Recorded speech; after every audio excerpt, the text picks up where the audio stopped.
Hey guys, so you decided you need a Hori Hori, and you start looking around and you're like, gosh, there's a bunch of them.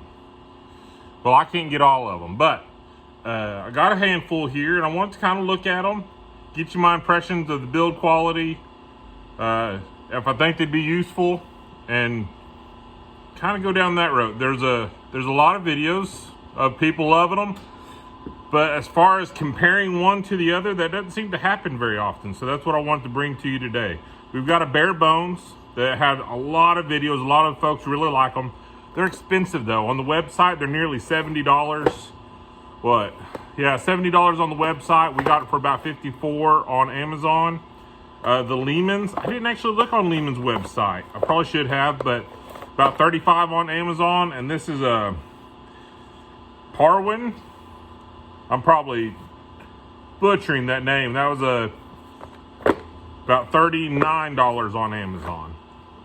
So we're gonna start with the bare bones. And what kind of got this started was the handle I had made for my friends. And that was a bare bones Hori Hori just the other day. And from what I saw at that point, I really liked it. This isn't the first time I've been opening this up. I opened them up initially just to be able to get the screws out, so it's not quite as tight. One thing that I noticed on the bare bones was the build quality just didn't seem to live up to expectations. There's kind of your rear pommel to the handle was cocked a little bit. Your top plate here didn't quite fit the wood, and getting it apart, they had enough thread locker in this thing to hold a battleship together. And once you get it apart, I'm not sure if y'all can see that, probably not, but the threads are absolutely garbage in there. And that was something that we ran into on my friends, and we had to remake this piece all together just to get it together. They've got a lot of epoxy. That was something I was pretty disappointed about. The amount of epoxy they put in this to kind of hold it together, I was not a fan. The handle's okay. The grain orientation, I don't love. Does it matter on a handle like this? Probably not. You can see some more epoxy down in that hole. But you kind of have the grain cutting it across like that. And one of the problems we had on my friends was on this plate, one side was completely eaten through. So it would pull the plate to the side, and that's what broke off a section, and the root cause of why I had to make another one. The rear pommel just doesn't, it's loose on here. It'll dig, I'm sure of that. Everybody talks about it being a full tang knife. Guys, maybe by definition you can call that a full tang knife, but you can see on how far the tang actually goes in the handle. I mean, maybe halfway, and then you just got a bolt through the rest of it. It's definitely better than just being glued in that far, but it's not quite what I would consider a full tang knife. They go together all right. They feel good in the hand. Like I say, the fit and finish is not what I would expect for a $70 knife. When I was looking at these, I had noticed the Lemans. We'll get it kind of back together here. At least enough so it doesn't completely fall apart on us. The Lemans knife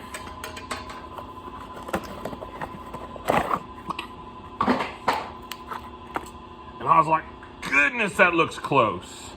And they're both made of, you know, the same stainless steel, the 4L. See if it's got it on the blade here, or on the package.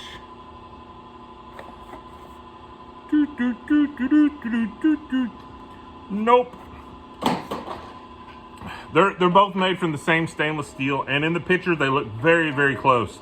Once you get them side by side, you can start seeing a couple differences. The grind's a little heavier on the Lemans. It's just a little bit narrower. The edge is just a little bit sharper. Overall, I would say close enough. They're not made on the same line, but they might be made from the same starting prints. One thing I did notice with the Lemans though, was the build quality is quite a bit nicer. The ferrule matched up quite a bit better. They did have some Loctite in here, but not quite to the same extent. And they had some epoxy in here, but again, not to the same extent. The threads definitely look better. The fit of the pommel onto that wood handle is quite a bit tighter. You can see, and I didn't clear out any of that epoxy. The center hole, here we'll pull the bare bones back apart here.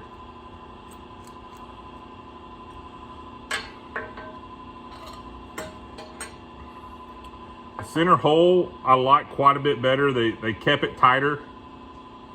Just across the board, I was much happier, at least with the handle portion of the Lemans over the bare bones. I guess the grain pattern looks nicer, but when I'm looking at a tool handle, I'm less concerned about the aesthetics and more concerned about the long-term use. Another thing I liked on this is the bare bones. They have just a little ledge. Like I say, on that one I fixed for my friend, that was broke on one side.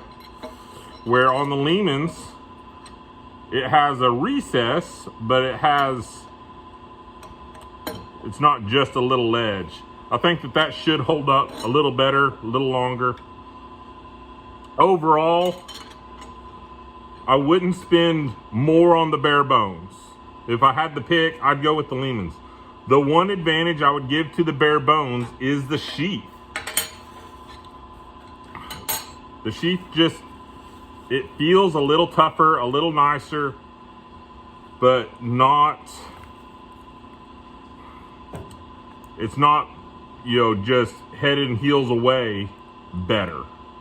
This doesn't bring the overall package up enough for me to go with the bare bones over the Lemans. So out of those two, I'd definitely say the Lemans. My biggest problem with both of them goes back to that partial tang, the lack of a full tang. I'm abusive on stuff. Abusive enough that I had to get my own shovel. Hang on. Oh, and she's dirty. She's dirty. So I got tired of breaking shovels, and I decided we just make our own. And I'll see about making a video of how I did this, but it's a section of 1-inch pipe. Got 4 inches of knurls, and then I splay it open. So that's one solid piece all the way down. And then I shape the end. Now this isn't gonna do any of the cutting like the Hori Horis will do.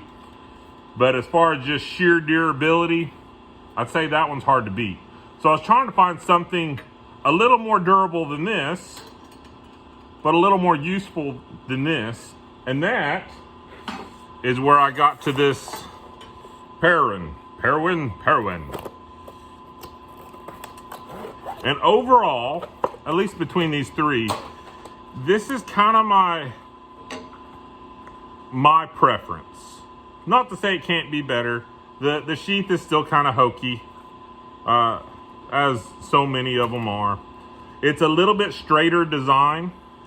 You have a true full tang, so you've got the steel going all the way to the end. You don't have quite that positive stop, and I've heard a couple of folks that are digging into like rocky soil that they appreciate that stop, so as they're coming in, their hand can't slip down. My soil's got a little bit of rocks, but not that much of a concern for me, so that advantage to this design didn't really worry me too much. And this is kind of the one I got thinking it'd be for me. They don't have quite the edge at the end, which I think is actually right. That's where it's going to take the most abuse, getting into the soil. The edge is good enough. We're not paper shaving sharp, but I think it'll get there all the same. Feels okay. You can still feel a couple of the edges, and I might end up going over all of these with some sandpaper, give it some boiled linseed oil, kind of get that the handle oils and polish them up. We still got another month, 2 months before we're going to be kicking off gardening season all in. But if you've been thinking about getting a Hori Hori, these are just a couple. You'll have to determine what works best for you from just what you can pick up at Lowe's, Home Depot, your typical box store, all the way up to ordering off the internets. So I appreciate y'all hanging out. Check us out on Etsy, Homestead on the Lane, X. Like, comment, subscribe, all the things. Let me know what you think. Let me know what you get. We'll see you next time.